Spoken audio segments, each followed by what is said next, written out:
حضرة النبي المصطفى رسول الله صلى الله عليه وسلم وعلى آله وصحبه أزواجه وذرية بيته الكرام وجميع المسلمين والمسلمات آمين آمين أن الله يغفر لهم درجاتهم بالجنة ونبع شرورهم وأنوارهم وعلومهم ونفحاتهم بالدين والدنيا والآخرة بسر النبي وآل النبي. الفاتحة. أعوذ بالله من الشيطان الرجيم. بسم الله الرحمن الرحيم. الحمد لله رب العالمين الرحمن الرحيم مالك يوم الدين إياك نعبد وإياك نستعين اهدنا الصراط المستقيم صراط الذين أنعمت عليهم غير المغضوب عليهم ولا الضالين آمين. أعوذ بالله من الشيطان الرجيم. بسم الله الرحمن الرحيم. ياسين والقرآن الحكيم إنك لمن المرسلين على صراط مستقيم تنزيل العزيز الرحيم لتنذر قوما ما أنذر آباؤهم فهم غافلون لقد حق القول على أكثرهم فهم لا يؤمنون إنا جعلنا في أعناقهم أغلالا في الأذقان فهم مقمحون وجعلنا من بين أيديهم سدا ومن خلفهم سدا فأغشيناهم فهم لا يبصرون وسواء عليهم أنذرتهم أم لم تنذرهم لا يؤمنون إنما تنذر من اتبع ذكر وخشي الرحمن بالغيب فبشرهم بمغفرة وأجر كريم. إنا نحن نحيي الموتى ونكتب ما قدموا وآثارهم وكل شيء أحصيناه في إمام واضرب لهم مثلا أصحاب القرية إذ جاءها المرسلون إذ أرسلنا إليهم اثنين فكذبوهما فعززنا بثالثين فقالوا إليكم مرسلون قالوا ما أنتم إلا بشر مثلنا وما أنزل الرحمن من شيء إن أنتم إلا تكذبون قالوا ربنا يعلم إنا إليكم لمرسلون وما علينا إلا البلاغ المبين قالوا إنا تطيرنا بكم لئن لم تنتهوا وليمسنكم منا عذاب أليم قالوا طائركم معكم إن ذكرتم بل أنتم قوم مسرفون وجاء من أقصى المدينة يشاء قال يا قوم اتبعون مرسلين لكم أجرا وهم مهتدون وما لي لا أعبد الذي فطرني وإليه ترجعون أعد من دونه آلهة عند الرحمن بضر ثاني شفاعتهم شيئا ولا ينقذون إني جعل في ضلال مبين إني آمنت بربهم فاسمعون قيل ادخلوا الجنة قال يا قوم يعلمون بما غفر ربي وجعلني من المكرمين وما أنزلنا على قومه من بعده من جند من السماء وما منزلين إن كانت إلا شيئة واحدة فإذا هم خامدون يا حسرة على العباد ما يأتيهم من رسل إلا كانوا ألم يروا كم أهلكنا قبلهم من القرون أنهم إليهم لا يرجعون وإن كل لما جميع لدينا محضرون وآيات لهم الأرض ميتة أحيينا أخرجنا منها منه يأكلون وجعلنا فيها جنات من نخيل وأعناب وفجرنا فيها من العيون ليأكلوا من ثمره وما عملته أيديهم أفلا يشكرون سبحان الذي خلق الأزواج كلها مما تنبت الأرض ومما لا يعلمون وآيات لهم الليل نسلك منه النهار فإذا هم مظلمون والشمس تستقر لها ذلك العزيز العليم والقمر قدرنا منازل حتى العرجون القديم لا الشمس ينبغي لها أن تدرك القمر الليل سابق النهار وكل في فلك يسبحون وآيات لهم أن حملنا ذريتهم في فلك المسحون وخلقنا لهم من مثله ما يركبون وإن نشأ فلا شريك لهم ولهم ينكجون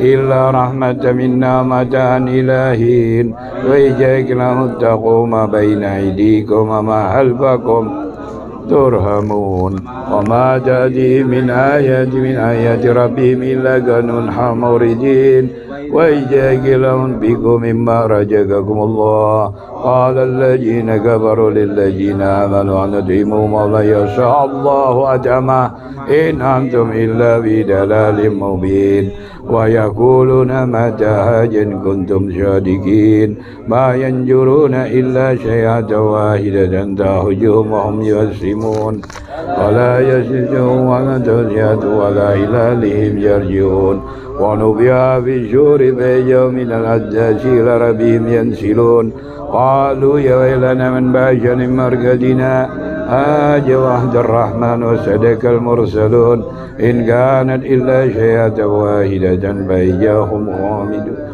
مهدرون واليوم لا نفس شيئا ولا إلا ما كنتم تعملون إن أصحاب الجنة يوم في شغل فاكهون هم أزواجهم في ظلال الأرائك متكئون لهم فيها فاكهة ولهم ما يدعون سلام قولا من رب رحيم وسلام قولا من رب رحيم سلام قولا من رب رحيم وامتازوا أيها المجرمون ألم أحنكم يا بني آدم لا تعبدوا الشيطان إنهم لكم عدو مبين وأن اعبدوني هذا صراط مستقيم ولقد أنزل منكم جبيلا كثيرا أفلا تكونوا تاكلون هذه جهنم التي كنتم توعدون اصلوها يوم بما كنتم تكفرون اليوم نختم على أفواههم وتكلمنا أيديهم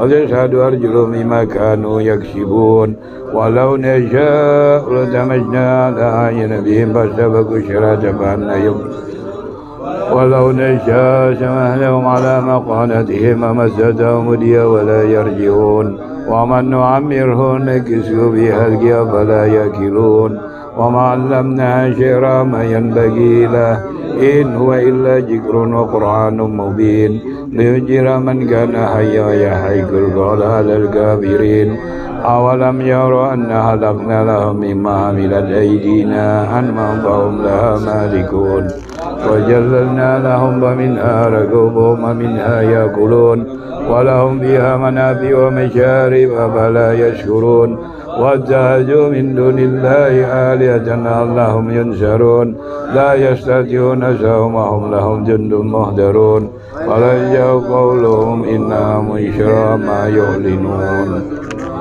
أولم يرى إنسان أن أهلكناه من نطفة بياشيم مبين وضرب لنا مسيح خلقا قال من يحيي وهي رميم ويحيي الذي أنشأ أول مرة وهو بكل خلق عليم الذي جعلك من الشجر أخضر نارا فأنتم منه توقدون أوليس الذي خلق السماوات والأرض بقادر على أن يخلق مثلهم بلى وهو الخلاق العليم إنما أمره إجارة الشيء أن يقول له كن فيكون وسبحان الذي بيده ملكوت كل شيء وإليه ترجعون صدق الله العظيم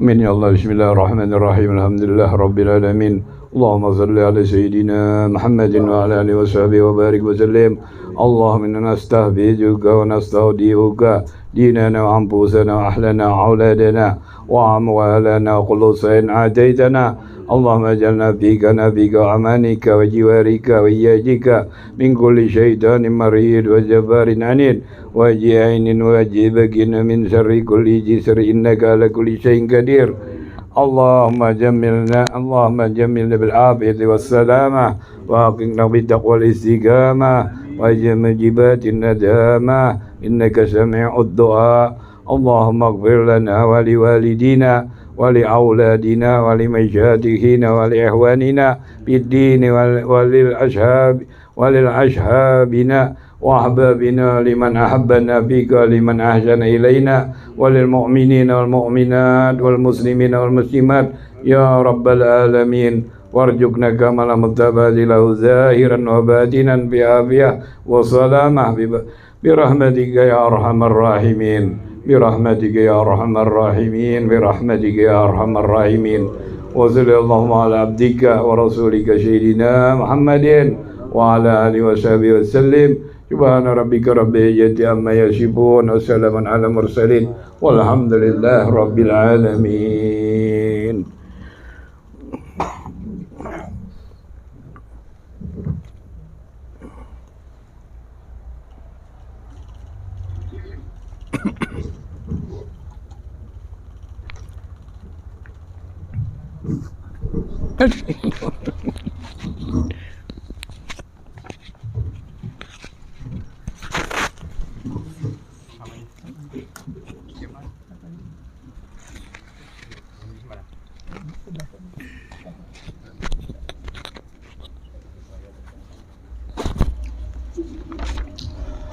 الفاتحة لحضرة النبي المصطفى صلى الله عليه وسلم ولله لهم الفاتحة. أعوذ بالله من الشيطان الرجيم. بسم الله الرحمن الرحيم.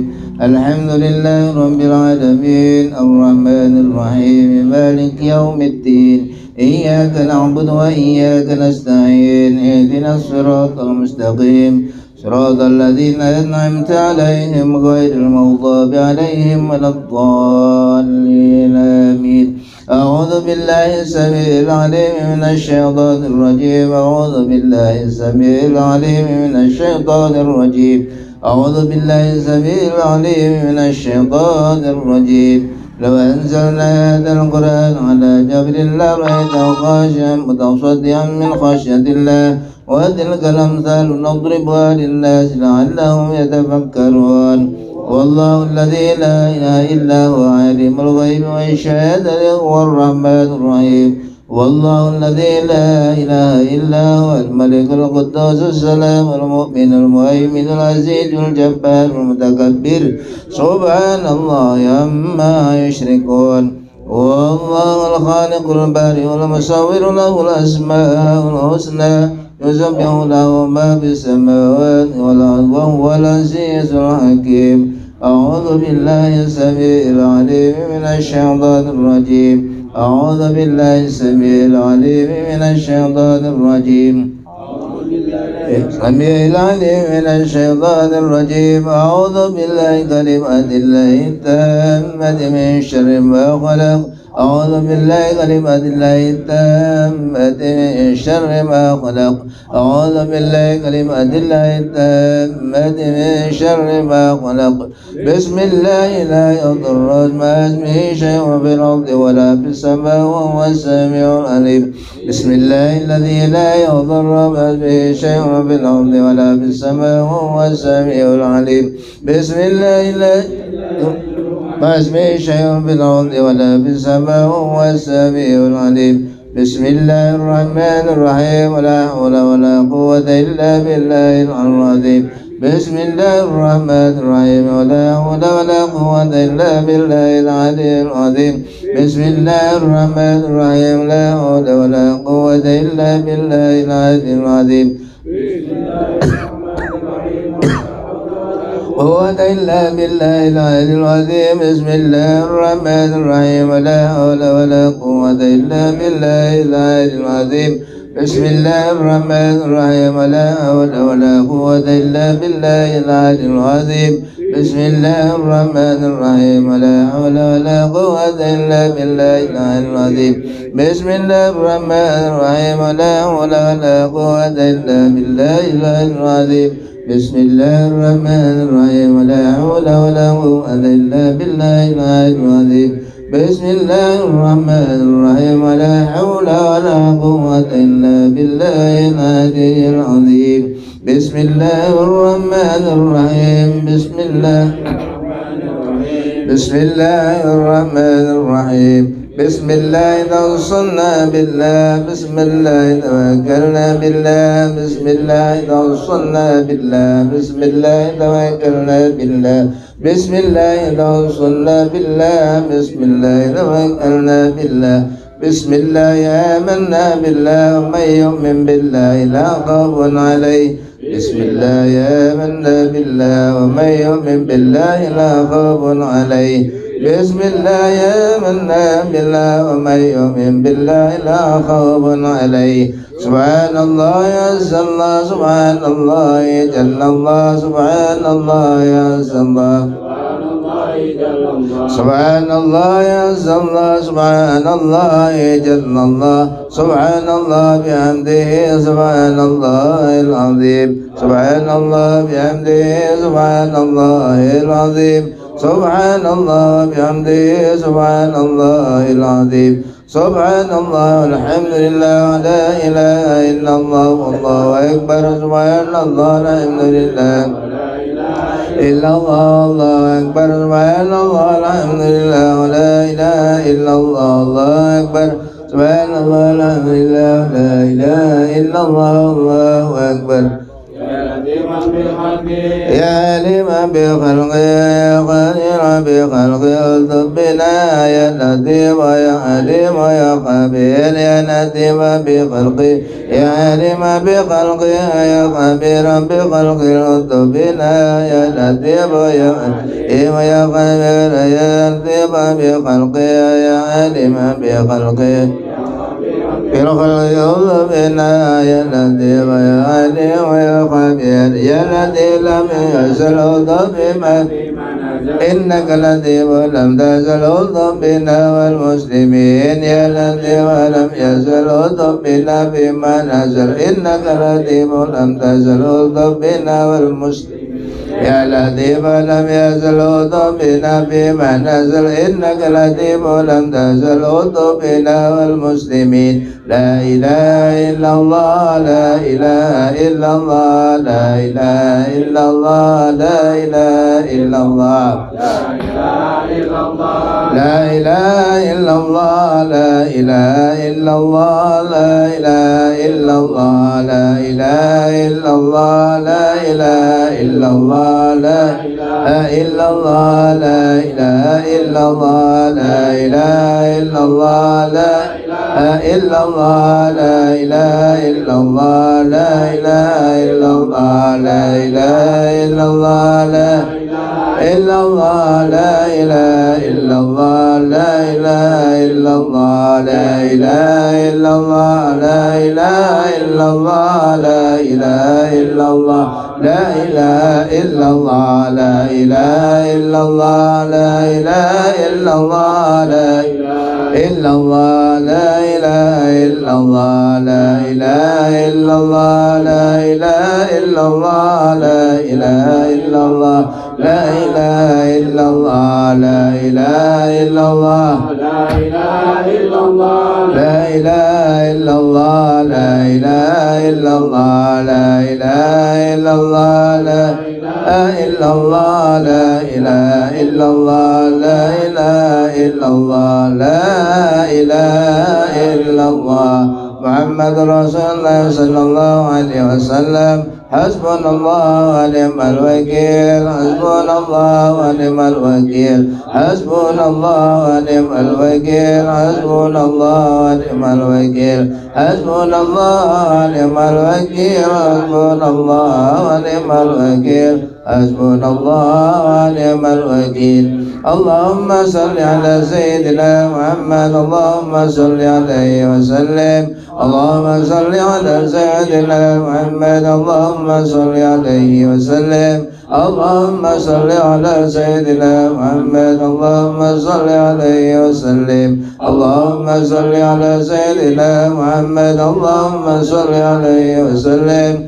اللهم صل على سيدنا محمد اللهم صل عليه وسلم اللهم صل على سيدنا محمد اللهم صل عليه وسلم اللهم صل على سيدنا محمد اللهم صل عليه وسلم اللهم صل على اللهم صل عليه وسلم اللهم صل على سيدنا محمد اللهم صل عليه وسلم اللهم صل على سيدنا محمد الله ربي صل عليه وسلم استغفر الله استغفر الله استغفر الله استغفر الله استغفر الله استغفر الله استغفر الله استغفر الله استغفر الله استغفر الله استغفر الله تائبون إلى الله تائبون إلى الله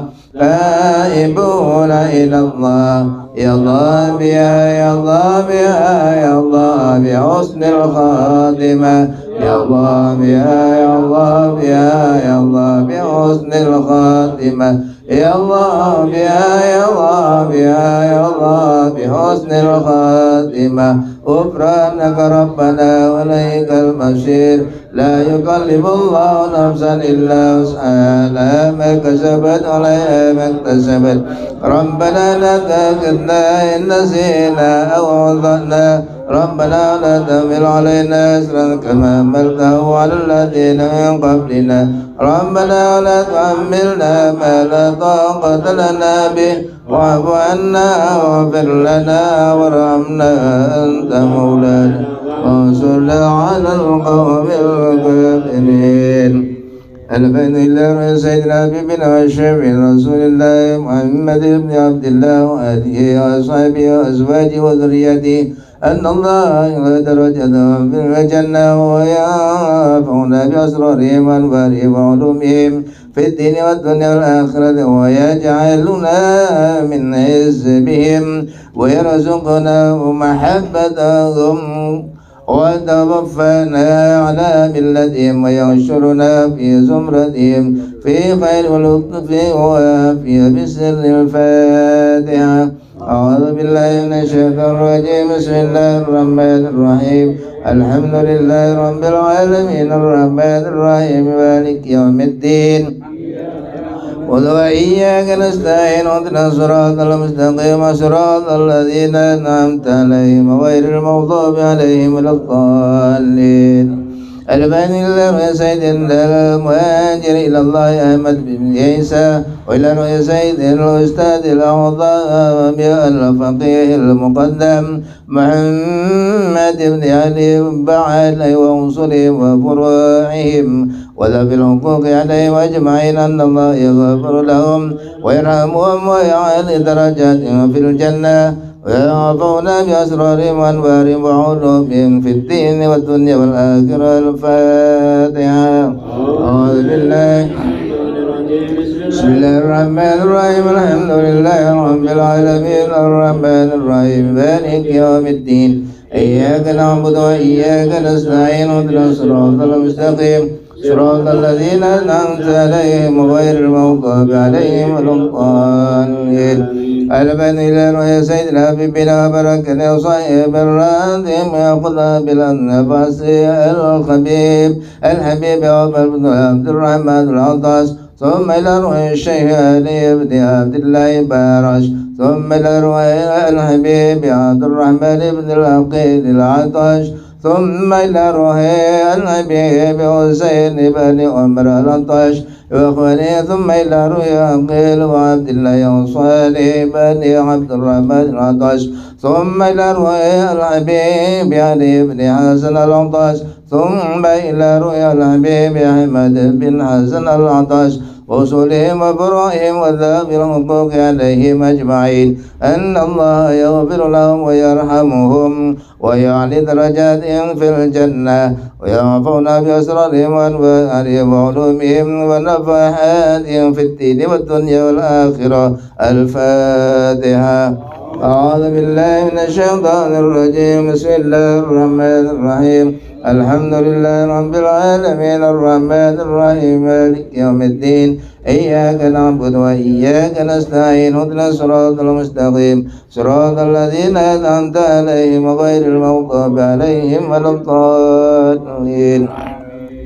البيت الله يا أولياء والشهداء والصالحين والأئمة الراشدين وإلى أرواح وليدنا ومشايخنا وذوي الحقوق علينا وعليهم أجمعين ثم إلى أرواح أموات أهل هذه البلدة من المسلمين والمسلمات أن الله يغفر لهم ويرحمهم ويعلي درجاتهم في الجنة ويعيذ علينا من أسرارهم وأنوارهم وعلومهم وبركاتهم في الدين والدنيا والآخرة. الفاتحة.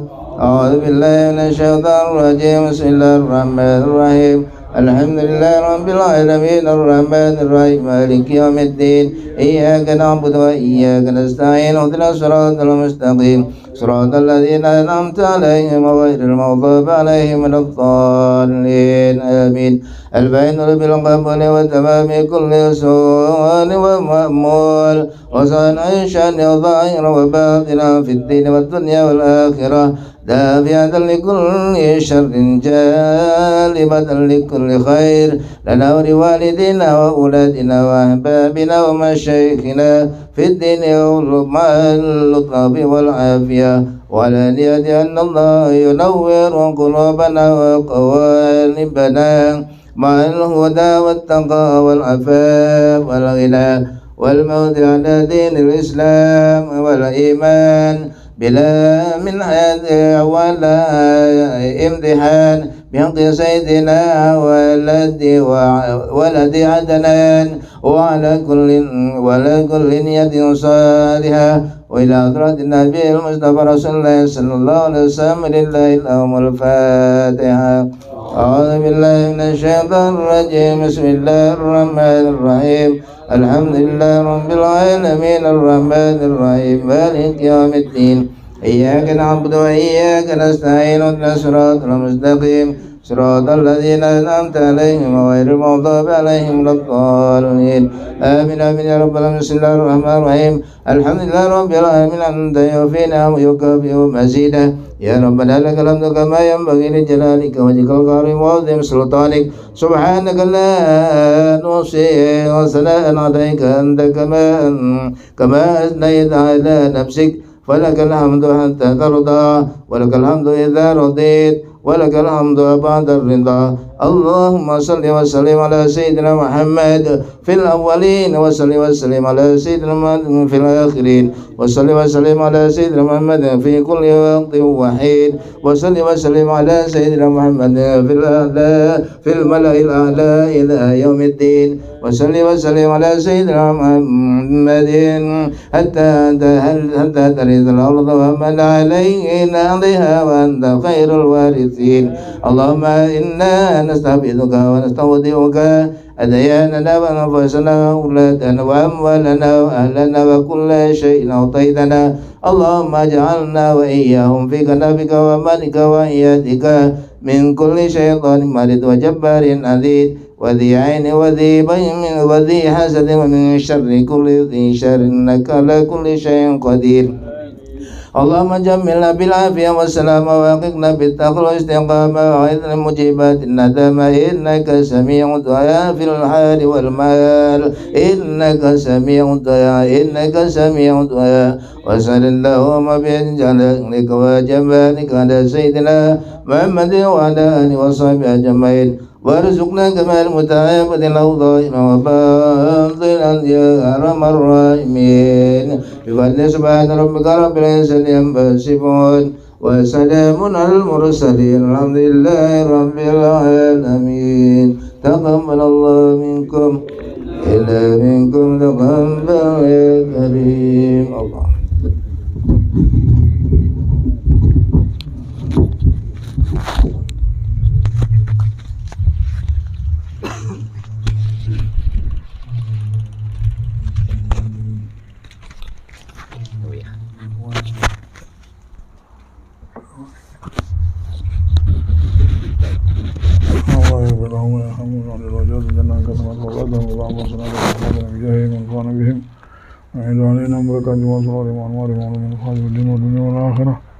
وإلى حضرة النبي الفاتحة. بسم الله الرحمن الرحيم. الحمد لله رب العالمين. إياك نعبد وإياك نستعين صراط الذين أنعمت عليهم. السلام عليكم ورحمة الله وبركاته. الحمد لله رب العالمين وبه نستعين على أمور الدنيا والدين والصلاة والسلام على سيد المرسلين وعلى آله وصحبه أجمعين. أما بعد. Hadirin yang dimuliakan oleh Allah, puja dan puji syukur kita hadapkan ke hadapan Allah Subhanahu wa ta'ala yang telah membukakan kepada kita pintu petunjuknya dan terus menunjukkan terus, mengisyaratkan terus kepada diri kita semuanya untuk kita bisa berjalan di jalan yang Dia ridhoi, jalan yang penuh kebahagiaan, jalan yang akan menjadikan kita beruntung di dunia dan di akhirat. Mudah-mudahan Allah sempurnakan cahaya yang turun sehingga kita mendapatkan keberuntungan ini sampai kita meninggal dunia dan sampai hari nanti. Dan mudah-mudahan Allah subhanahu wa ta'ala memayungi kita terus dengan anugerahnya. Amin ya rabbal alamin. Hadirin rahimani wa rahimakumullah. Telah berkata Al-Habib Zain bin Ibrahim bin Semit di faedah yang ke-11, qala Syekh Abdul Qadir Jailani, ra'aitun Nabi sallallahu alaihi wasallam qabla adh-dhuhri faqala li ya bunayya lima la tatakallam qultu ya abatah ana rajulun a'jami kaifa atakallamu ala fusaha'i Baghdad faqala li iftah fak ففتحته فطفل فيه سبعا وقال تكلم على الناس وادعو إلى سبيل ربك بالحكمة والموعظة الحسنة. وصليت الظهر وجلست وحضرني خلق كثير فأرتج علي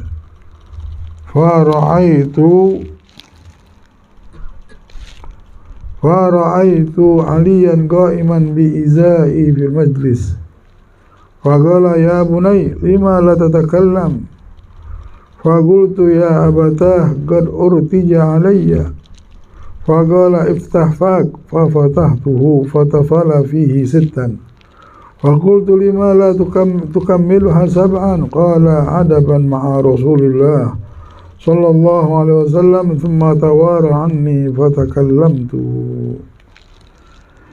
Dari kitab Fatawa Hadithiyah bahwasanya dulu Syekh Abdul Qadir Jailani setelah dia menuntut ilmu dan memiliki ilmu yang cukup, maka beliau melihat Nabi Muhammad sallallahu alaihi wasallam sebelum zuhur, bertemu dengan Nabi dan dia berkata, hei anakku, kenapa engkau tidak mau ceramah? Sampaikan ilmumu, ceramahlah di Baghdad ini. Berkata Syekh Abdul Qadir, ya Rasulullah, aku ini adalah orang ajam. Maksudnya beliau ini bukan orang yang alim seperti orang alim-alim yang ada di negeri tersebut. Di Baghdad ini banyak ulama besar yang ahli fasahah, di dalam bahasanya bagus, pembicaraannya bagus, khutbahnya bagus. Aku ini bukan orang ahli itu. Maka Rasulullah bilang, kalau begitu buka mulutmu wahai cucuku. Dibukalah mulut Syekh Abdul Qadir Jailani tadi. Maka ditiup oleh Rasulullah, diludahi oleh Rasulullah dengan 7 kali ludahan. Setelah itu Rasulullah perintahkan, berbicaralah, dakwahlah engkau dengan hikmah dan mau'izatul hasanah, dengan mau'izah yang baik. Salatlah zuhur. Biasa di sana habis salat ada ceramah. Setelah salat banyak manusia datang yang hadir, membikin gugup Syekh Abdul Qadir Jailani melihat banyak benar manusia ini. Ketika dia mau berbicara tak berani, tertutup lidahnya. Datanglah Sayyidina Ali bin Abi Thalib, muncul, ya Allah. Dia bilang, wahai cucuku, wahai Syekh Abdul Qadir Jailani. Syekh Abdul Qadir Jailani cucunya Rasulullah. Kenapa engkau tidak berbicara? Dia bilang, bicaralah, nasihati umat, dakwahlah engkau. Dia bilang, wahai abahku, bagaimana aku gugup melihat orang sebanyak ini. Bicara saja, bukalah mulutmu. Diludahilah oleh Sayyidina Ali dengan 6 kali. Dia bilang, wahai kaiku, kenapa tidak seperti Rasulullah sempurnakan 7 kali? Nah, tidak mungkin. Kalau Rasulullah 7 kali, namanya saya cuma 6 kak. Bagaimana adab dengan Nabi Muhammad? Dengan Nabi Muhammad tidak boleh. Hatta masalah doa, masalah seperti ini pun, lihat para sahabat, lihat para aulia sholihin, tetap beradab dengan Nabi Muhammad, SAW. Tidak mau sama, tidak bisa sama, harus dibawa Nabi Muhammad SAW. Allahumma sholli ala sayyidina Muhammad. Memang adab ini sesuatu kemuliaan. Kalau kita pengen mulia, pegang saja adab, sudah. Cuma orang yang hina yang tidak senang sama adab ini. Lidah kita harus ada adabnya. Ya Allah, langkah kita, pemikiran kita, ilmu ini tidak akan ada gunanya kalau tidak punya adab. Apapun tidak ada artinya menjadi sesuatu yang hina kalau sudah tidak didampingi dengan adab. Tapi kalau sudah ada adabnya, seorang pejabat beradab, mulia langsung. Ulama punya adab, mulia langsung. Pedagang punya adab, langsung mulia. Tapi kalau sudah tidak ada adab, pejabat tidak ada adabnya, tidak ada, hina. Jadi memang cuma hamba-hamba yang mulia saja yang memiliki adab dan yang senang sama adab. Kalau kita sudah senang saja tidak ada sama adab, senangnya kita ngomong pedas, senangnya kita ngomong bisa membantah orang, bisa melecehkan orang, bisa melemahkan orang, bisa menghinakan orang. Nah, tanda orang inilah yang hina. Tanda orang inilah yang tidak baik. Orang baik saja yang senang sama adab. Nabi Muhammad sampai dikatakan bahwa liutammima makarimal akhlak. Beliau diutus ini untuk supaya menyempurnakan akhlak dan adab tadi. Nah, adab ini memang dituntut, dicari dan diamalkan. Kita harus memang benar-benar bagaimana menjaga semua anggota tubuh kita hingga bisa mengikuti adabnya Nabi besar Muhammad sallallahu alaihi wasallam. Qala ba'dul arifin, sampai berkata sebagian arifin di kitab Risalatul Qushairiyah, ma madattu rijli ilal qiblah mundu 20 sanah. Aku tidak pernah melonjorkan kakiku menghadap kiblat sudah 20 tahun. Tak pernah kaki itu melonjor, ini kiblat. Tak pernah mendorong kaki di atas kiblat, di hadapan kiblat. Kenapa? Adab sama Ka'batul Musyarrafah. Perhatian mereka dengan adab sampai di situ. Lamma shalla Imam Syafi'i bijiwar qabri Abi Hanifah asarra bil basmalah wal qunut adaban ma'al Imam Abi Hanifah. Ketika Al-Imam Syafi'i beliau sholat di dekat kuburannya Imam Abu Hanifah, dia tidak baca kunut, padahal dia menyunahkan untuk baca kunut. Imam Syafi'i yang memerintahkan sholat subuh pakai kunut ini. Itulah di Mekah kita lihat tidak ada kunut. Karena di Mekah sana kalau tidak Maliki dia Hambali. Nah, tapi karena beradab dengan Abu Hanifah, ada dekat di situ kuburan Abu Hanifah, beliau tinggalkan kunut, meninggalkan madhab yang dia yakini. Kenapa? Mengunggulkan adabnya daripada ilmu. Ada di situ kuburan Abu Hanifah. Dia bilang, ya Allah, adab. Al-Imam Syafi'i ini seorang guru yang beradab, sampai sama muridnya beradab. Dia punya murid namanya Imam Hambali. Imam Ahmad bin Hanbal ini, bukan main. Imam Syafi'i mimpi Rasulullah memberitahukan bahwa Ahmad bin Hanbal muridmu ini adalah penduduk sorga. Insya Allah, yang ngomong Nabi Muhammad. Bangun dari tidur, dibuat surat, langsung panggil. Buat surat bahwasanya semalam saya mimpi Rasulullah mengatakan engkau adalah ahli sorga. minta doakan sama muridnya ini, sampaikan. Panggilnya salah satu muridnya, tolong sampaikan surat ini kepada Ahmad bin Hanbal murid. Sampaikanlah surat tersebut. Ahmad bin Hanbal ini orang miskin, tidak punya apa-apa. Melihat baca surat itu, ya Allah, senangnya Ahmad bin Hanbal, nangis dia. Menangis Imam Ahmad bin Hanbal ini. Ini penduduk sorga yang hidup, yang kelihatan berjalan bersama mereka. Imam Syafi'i pun ya Allah merasa bagaimana muridnya ini adalah penduduk sorga, langsung penyaksian dari Nabi Muhammad. Karena orang mimpi Rasulullah tidak akan bohong, syaitan tidak bisa membentuk muka Nabi Muhammad. Orang yang membawa kabar baik ini di adat Arab sana mesti dikasih hadiah. Dia bilang, karena kau yang membawa surat ini, ku berikan jubahku ini, aku tidak punya apa-apa. Dia tidak tahu yang bawa surat ini apa isi surat itu. Ini jubah buat engkau, hadiah. Gembira dapat jubahnya Imam Ahmad bin Hanbal. Pulang dia ke tempat Imam Syafi'i. Bagaimana? Amanah sudah engkau berikan? Sudah. Bagaimana dia menangis dia? Ada apa itu surat? Apalagi dia berikan aku jubah ini. Ini jubahnya Ahmad bin Hanbal. Sebentar. Boleh saya pinjam? Pinjam aja Imam Syafi'i sebentar. Dicelupnya ke air, diusapnya air itu ke badan dia. Ini air daripada jubahnya seorang penduduk sorga. Lihat adabnya. Padahal muridnya itu orang beradab semuanya, yang punya keramat-keramat ini, yang ilmunya berkah sampai sekarang ini. Tidak ada orang yang hobi berdebat-debat, yang ribut-ribut, hobi ini, hobi itu. Kita lihat macam-macam di handphone. Tidak ada yang tipe begitu. Saya lihat ulama-ulama yang benar-benar nih, ulama yang memang benar-benar tawadhu, beradab. Wal Imam Ahmad bin Hanbal ini bukan sembarang orang. Ada satu cerita, Imam Ahmad ini tiba-tiba tidak tahu, gelisah di rumah. Gelisah di rumahnya, akhirnya pengen keluar dia. Tidak tahu mau keluar kota.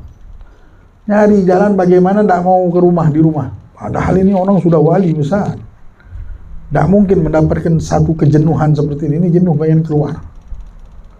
Keluar tidak tahu arah sampai ke masjid, mampir dia satu negeri, ada masjid situ, mampir sholat.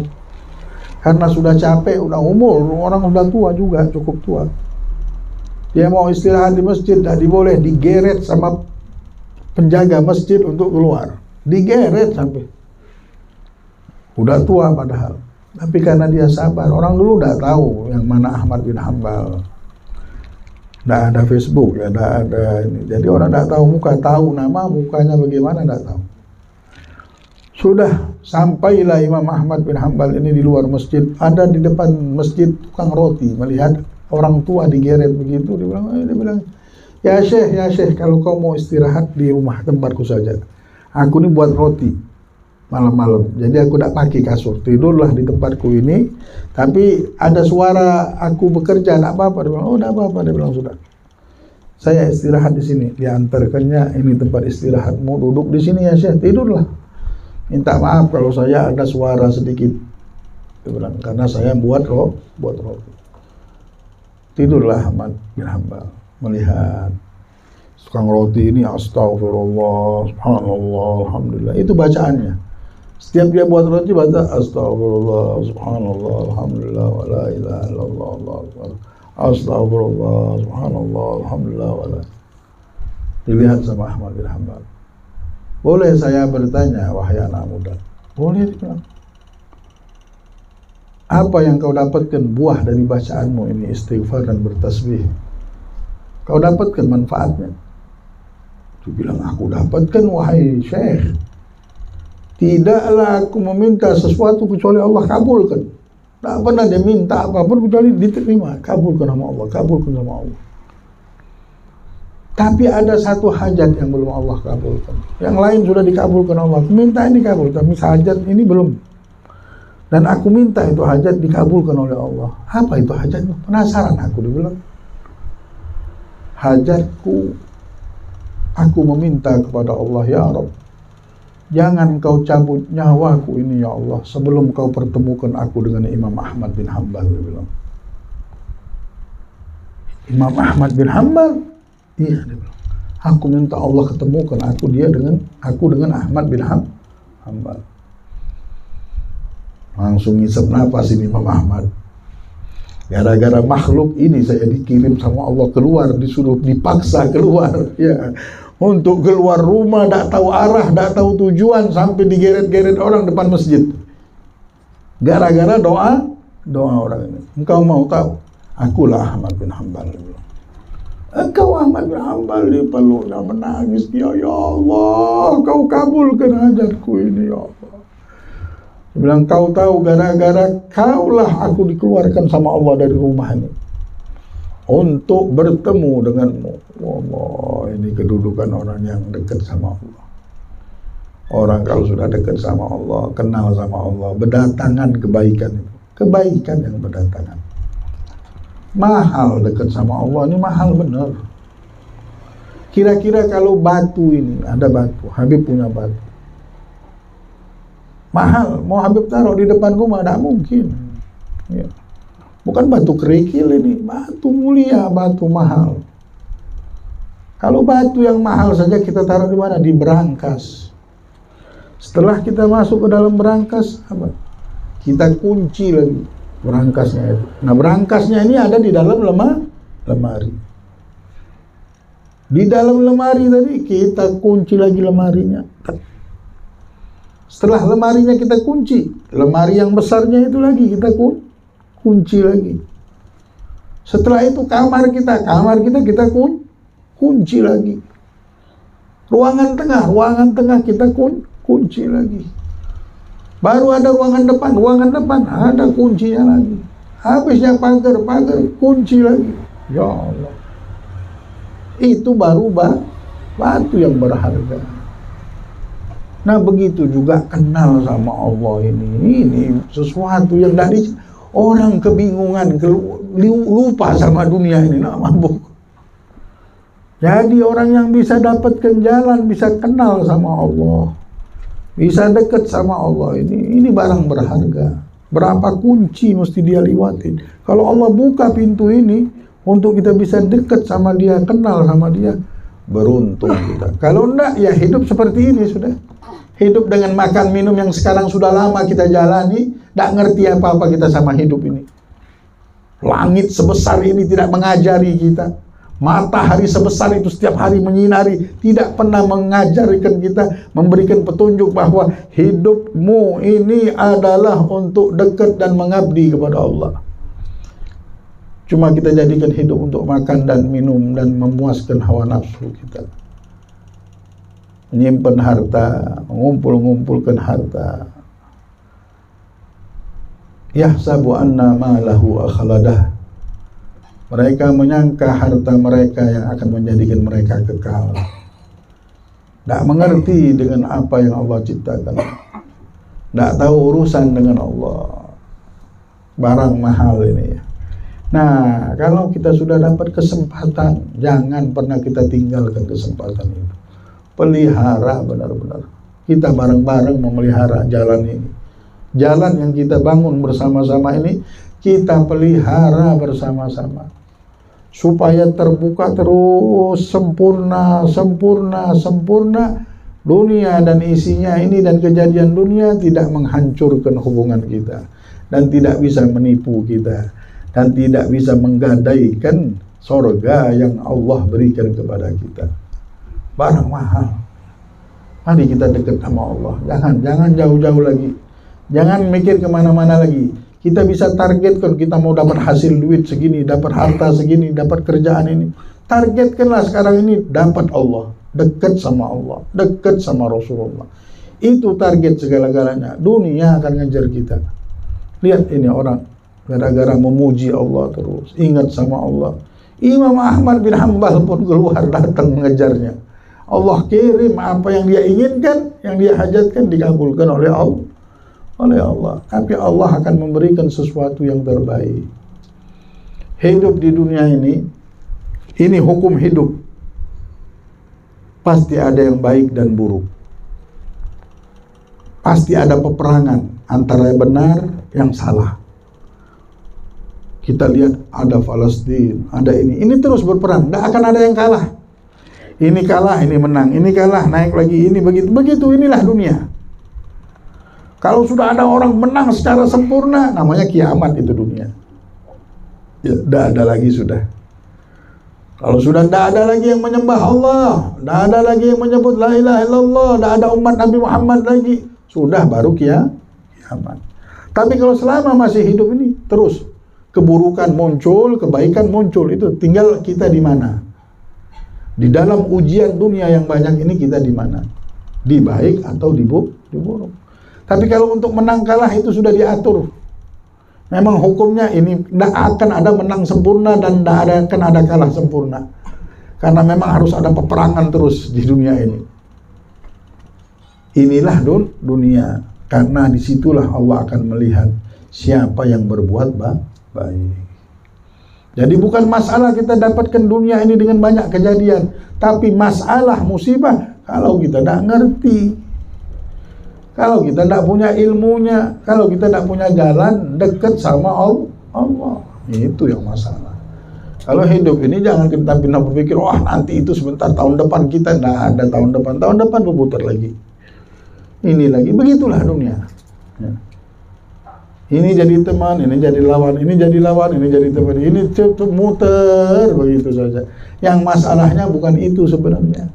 Ini ujian hidup yang Allah mau lihat siapa yang ngejar Allah, siapa yang mau mendekati Allah. Kalau manusia ini sibuk mendekati kekuasaan, harta, tahta, kekuasaan, ya begitu habis dunia.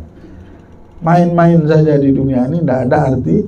Mudah-mudahan ini jalan dari Allah untuk kita untuk selamat insyaallah. Amin ya rabbal alamin.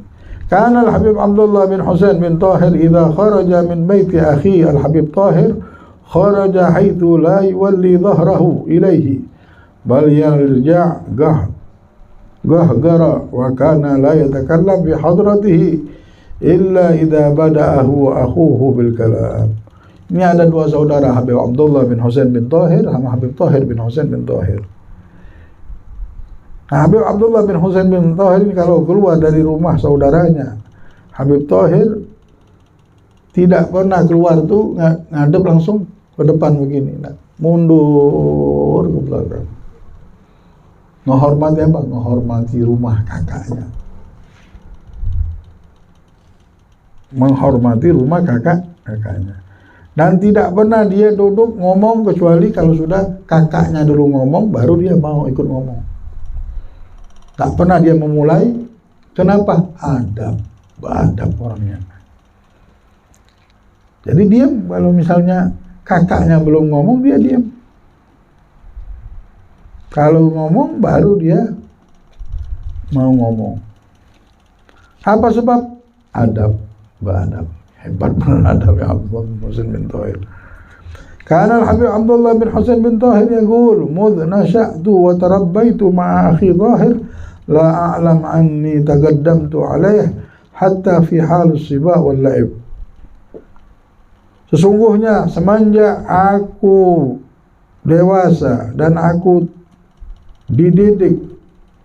terdidik, maka saudaraku Tahir, aku tidak pernah sekalipun mendahuluinya di dalam permainan atau apapun. Main pun tidak pernah mendahului. Tetap disuruh yang di depan, urusan main saja. Urusan lari-lari, urusan tidak pernah dia. Kalau dia tahu kakaknya ini, yang penting kakaknya mesti di depan, terus dia mesti di belakang kakaknya. Bersaudara begitu. Sekarang orang bersaudara bercaci-cacian sudah, berhinaan. Ya Allah. Malah yang kadang-kadang yang mencaci, menghina saudara sendiri. Dulu orang hormat sama dia, gara-gara dekat sama saudaranya jadi tidak hormat. Jangan kita pegang itu. Jangan kita punya sifat begitu. Lihat ini Habib Abdullah bin Husain bin Tahir, segala-gala dunia ngejar dia. Kota Masileh itu jadi subur berkat Habib Abdullah bin Husain bin Tahir dan Tahir bin Husain bin Tahir ini. Waliullah. La ilaha illallah. Bahkan wala alautu satha makani kana al-akhi Tahir nazilan tahtahu. Ini Habib Abdullah bin Husain bin Tahir tidak pernah dia naik di atas. Misalnya dia main di bawah, ini kakaknya, dia tidak pernah naik ke atas. Kenapa? Akhlak sama ada kakaknya, tidak mau naik ke atas sutuh. Sutuh tuh tingkat yang di atas itu. Nggak pernah dia mau main di atas kalau ada kakaknya di bawah. Kenapa? Menghormati adab sama bersaudara. Sama saudara kita beradab, mulia kita nanti. Kita yang mulia. Jadi memang kemuliaan ini ada pada adab. Al-Habib Abu Bakar bin Umar bin Yahya idza ahadun sa'alahu an syama'il al-Habib Abdullah bin Umar awil Habib Tahir bin Husain awil Habib Abdullah bin Husain yaqum wa yatawadda wa yaghtasil wa yasta'mil thiyabahu wa yastaqbilu al-qibla wa yatatayyab wa yaghussu min syama'ilihim fa idza tammaha yaqulu ulaika abai. Habib Abu Bakar bin Umar bin Yahya seorang wali Allah ya. Beliau kalau sudah menceritakan Al-Habib Abdullah bin Umar Syatiri dan Habib Tahir bin Husain dan Habib Abdullah bin Husain bin Tahir, dia langsung wudu dulu, mandi dulu, wudu, pakai bajuan yang bagus, ngadep kiblat, baru cerita. Ini orangnya Habib Abdullah begini, ini Habib ini. Baru dia mau ceritakan mereka adalah orang tuaku, dia bilang. Gurunya kan. Kana al-Imam Bughawi la yudarris wa huwa 'ala at-tahara illa wa huwa 'ala at-tahara. Imam Bughawi dulu tidak mau mengajar, memberikan ilmu kecuali bersuci dulu. Baru dia mau mengajar. Ini semua adab. Adab inilah yang sepertinya biasa kalau kita amalkan. Adab ini mempunyai keramat yang sangat dahsyat karena di akhirat paling berat timbangannya ini adab. Paling berat timbangan di akhirat bukan sholat yang banyak ini, adab ini. Jadi keramahnya bukan main. Kalau kita beradab, pahalanya dan karomah hidup kita ini berkeramat langsung. Kenapa? Gara-gara punya adab. Dulu orang ketemu tamu, ngumpul, ketawa, cuma beradab mereka, tidak pernah nyakitin orang. Ya.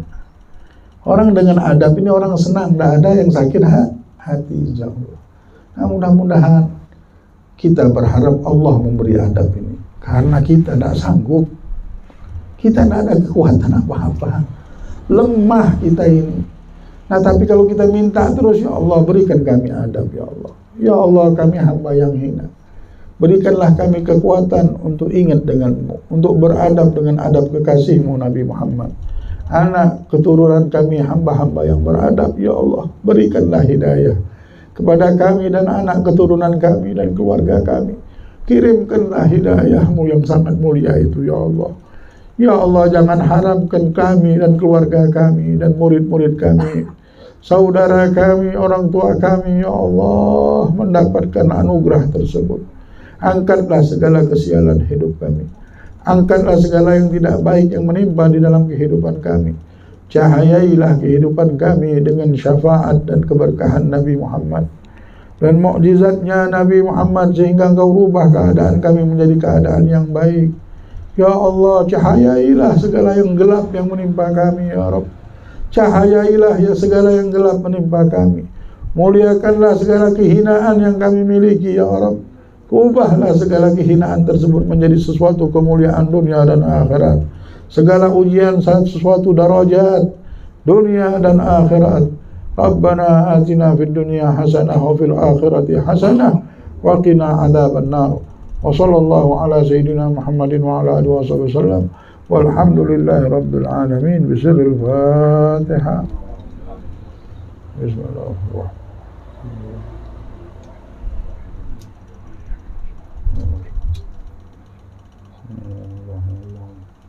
Amin amin ya.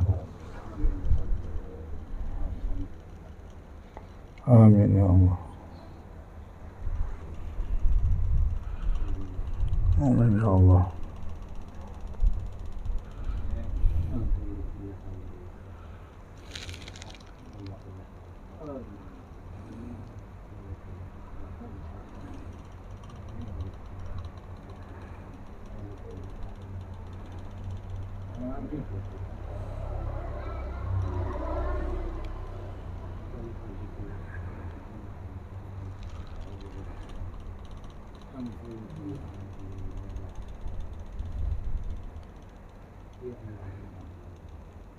Allahumma shalli ala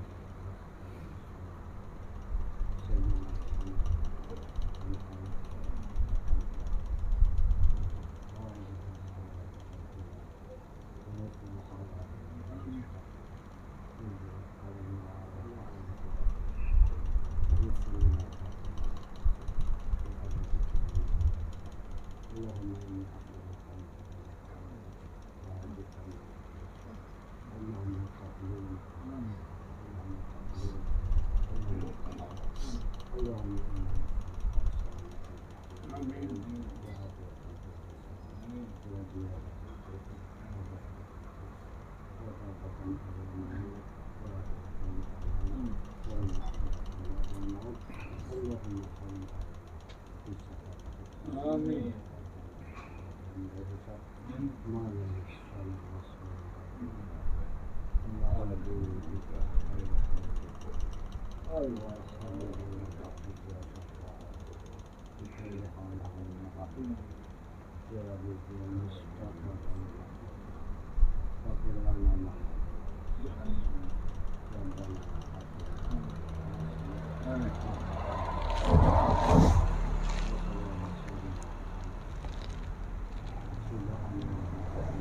وما يصفون الحمد لله رب العالمين قبول يا رب الحمد لله شكرا